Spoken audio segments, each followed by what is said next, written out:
Hi friends, പുതിയൊരു വീഡിയോയിലേക്ക് എല്ലാവർക്കും സ്വാഗതം.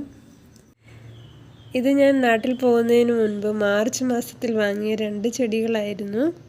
അതിൽ നിന്ന് ഒരെണ്ണം ഉണങ്ങിപ്പോയിട്ടുണ്ട് കൂട്ടുകാരെ. ഇത് പെട്ടെന്നൊരു ദിവസം ഇലകളെല്ലാം വാടി ഉണങ്ങിപ്പോവുകയാണ് ചെയ്തത്. എന്തു പറ്റിയതാണെന്നറിയില്ല. ഇപ്പോൾ എന്തായാലും നല്ല മഴയുണ്ടല്ലോ, അപ്പം നമുക്കിതിനെ ഒന്ന് പോട്ട് ചെയ്ത് ഷെയ്ഡിൽ മാറ്റി വയ്ക്കാം.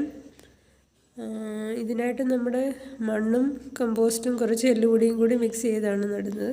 നമ്മുടെ ഹോം മെയ്ഡ് കമ്പോസ്റ്റാണ് ഞാൻ ഇതിനെല്ലാം ഉപയോഗിക്കാറുള്ളത്. അപ്പം എന്തായാലും ഒന്ന് വീഡിയോ കണ്ടിട്ട് വരാം.